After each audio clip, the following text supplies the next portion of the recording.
प्यारी सास संगत जी, प्यार से कहिए धन्यंकार जी। आशा करती हूँ आप सभी सतगुरु माता जी के आशीर्वाद से बहुत खुश होंगे। दासी आपके लिए आज नई साखी लेके आई है। आज की साखी का विषय है पंख और पहचान। संतो जी, यह साखी एक ऐसी लड़की की है जिसने अपनी कलम की ताकत से न केवल अपनी किस्मत बदली बल्कि पूरे समाज की सोच भी बदल दी। संतो जी, तो चलिए आज की साखी का आनंद लेते हैं। एक सुदूर गांव में, जहां आज भी सूरज की पहली किरण के साथ ही लड़कियों के हाथों में झाड़ू और चूल्हा थमा दिया जाता था, वहां रहती थी। लड़की का नाम था कोमल।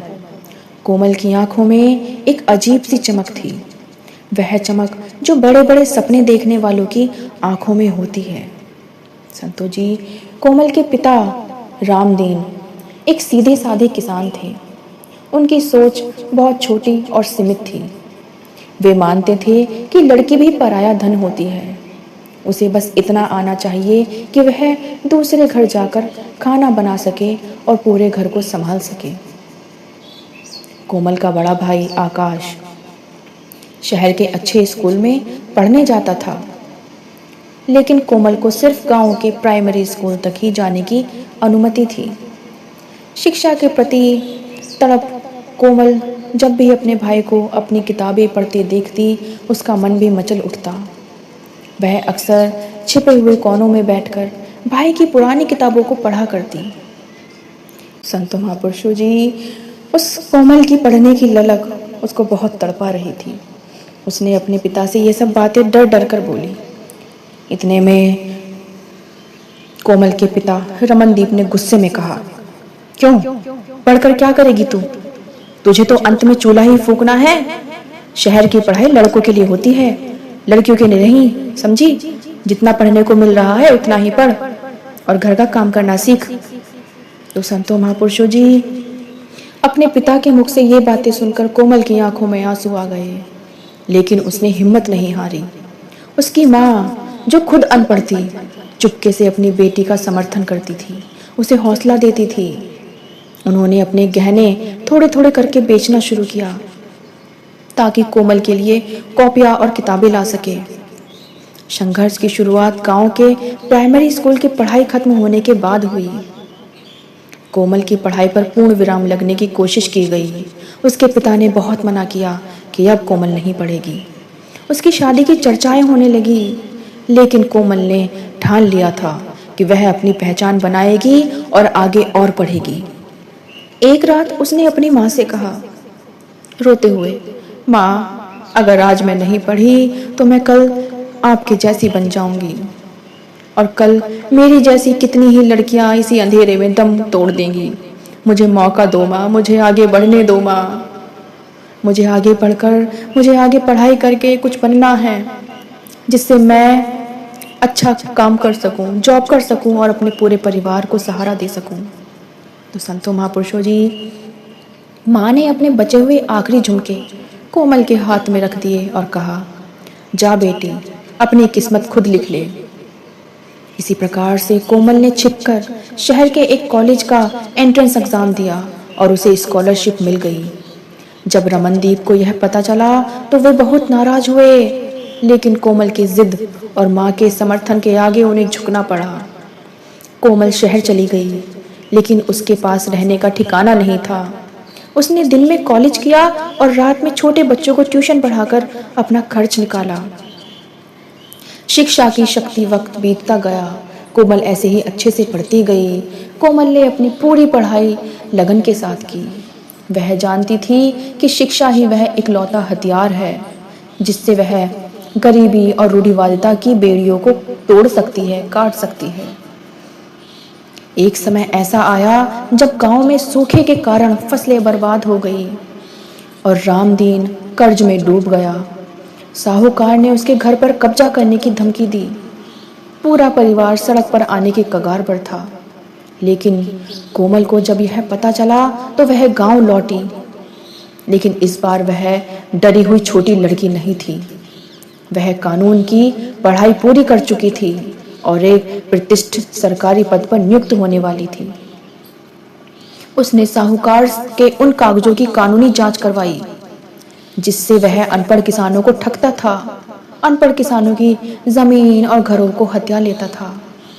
कोमल ने कानून की ऐसी दलीलें दी कि साहूकार के पसीने छूट गए। उसने न केवल अपने पिता की जमीन बचाई बल्कि गांव के उन सभी किसानों को साहूकार के चुंगल से मुक्त कराया जो सालों से ठगे जा रहे थे। पूरे गांव के लोग कोमल की ये सब तारीफें देखकर और अपने अपने खेत जो उनको बचपन से गिरवी कर दिए थे, कोमल ने इस पूरे गांव की सहायता की। कोमल का भाई जो शहर पढ़ रहा था वो ऐसा कुछ नहीं कर पाया अभी तक, लेकिन कोमल ने अपनी लड़ाई कर करके पढ़ाई करके पूरे गांव में अपना और अपने माता पिता का नाम रोशन किया।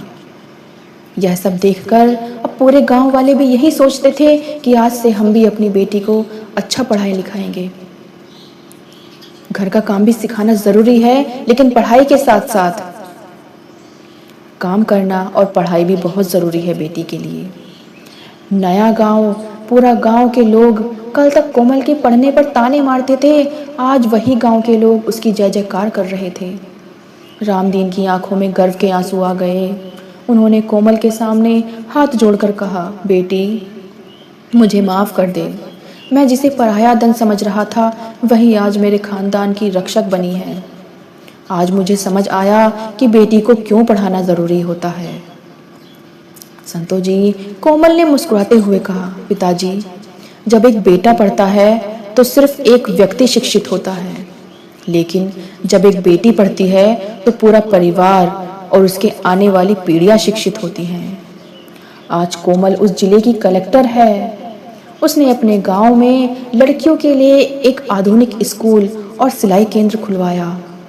वह हर मंच से एक ही बात कहती है कि लड़की को दहेज नहीं, उसे शिक्षा दो ताकि उसे किसी के आगे हाथ न फैलाना पड़े।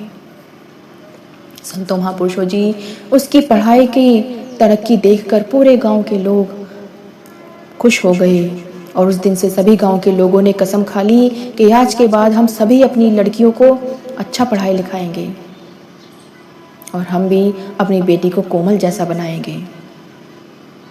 संतो महापुरुषों जी, इस साखी से हमें कितनी अच्छी सीख मिलती है। शिक्षा लड़की को आत्मनिर्भर बनाती है, जिससे वह किसी भी विपरीत परिस्थिति का सामना कर सकती है। बेटा और बेटी में कभी फर्क नहीं करना चाहिए। कभी फर्क करके सिर्फ बेटे को ही पढ़ाना और बेटी को नहीं पढ़ाना, ऐसा नहीं सोचना चाहिए संतो जी, ऐसा नहीं सोचना चाहिए। क्योंकि संतो जी, शिक्षा पर सभी का हक बराबर का होता है। एक शिक्षित महिला समाज की बुराइयों जैसे दहेज प्रथा, बाल विवाह के खिलाफ खड़ी हो सकती है। ज्ञान ही सबसे बड़ी सुरक्षा है। कोमल ने कानून की जानकारी से अपने परिवार को बचाया और पूरे गांव को बचाया। यह साखी हमें सिखाती है कि लड़की का पढ़ना केवल नौकरी के लिए जरूरी नहीं है, बल्कि उसके व्यक्तित्व के विकास और समाज के सशक्तिकरण के लिए अनिवार्य है। शिक्षित बेटी ही एक मजबूत समाज की नींव होती है। संतो जी, संतो महापुरुषों जी, जैसे एक गांव की बेटी कोमल ने अपनी हिम्मत से अच्छे से पढ़ाई लिखाई करके अपने जीवन को सफल बनाया, अपने गांव वालों को उस साहूकार के चंगुल से बचाया, ऐसे ही न जाने कितने गांव और कितने शहरों में ऐसी ही बेटियां बहुत घूम रही हैं। संतो जी, अपनी बच्चियों को शिक्षित बनाएं और उन्हें जीवन में सफल बनाएं। संतो महापुरुषों जी, दासी की ये साखी आपको कैसी लगी कमेंट में ज़रूर बताएं। दासी आपके लिए ऐसी सीख वाली, प्रेरणा देने वाली साखी और लेके आएगी। प्यार से कहिए संतो जी, धन्यकार जी।